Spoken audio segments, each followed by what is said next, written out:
Now, as you see, as we continue through the presentation, we just keep adding to these ideas about music. So now we add ideas about the history of music. And the interesting thing here is that each culture decides what should be changed and adapted in its music, what should be preserved as faithfully as possible, and which genres deserve special attention. Now we come to activities involving music. Activities such as celebrations, ceremonies, rituals, etc. This photo is an example of one of those rituals. This is a Navajo Indian from America doing a Navajo hoop dance. And throughout this dance, he will continually reconfigure these hoops and make different designs and different patterns visually. If you'd like to see one of these, I'm sure if you went to YouTube and wrote in hoop dance, you would be able to see some examples of this. Next, we talk about repertories of music. And some of you are familiar with the French word repertoire, which is the same idea of collections of music.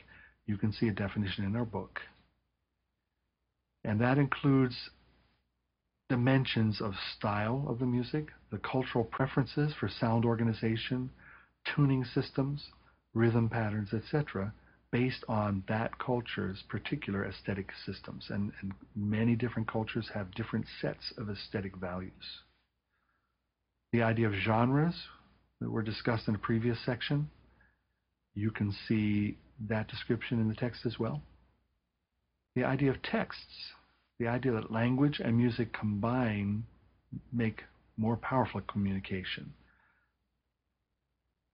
The idea of composition, whether it is done by an individual or by groups, whether it's written down or played by ear, so to speak, whether it's predetermined, somebody sits down and thinks it up and then creates the musical score or the musical recording, or something that could be improvised, could be different every night, every performance, whether it's copyrighted or is freely shared.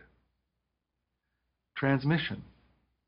And by that we don't mean automobile transmissions, of course. We mean the idea of transmitting, sending something out.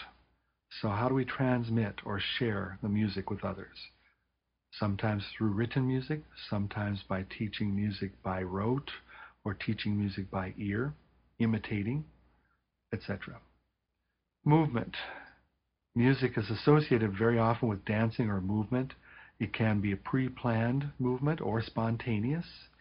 In other words, you could be someone who's a featured dancing performer with a musical group, and you have thought about your routine or your choreography beforehand, or you could be at a nightclub and hear some music and get up and spontaneously dance to it. No planned movements.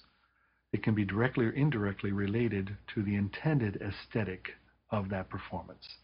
And especially with the spontaneous dancing, you might come up with an aesthetic of the visual aspect of dancing that is not really what the musicians wanted to have associated with it.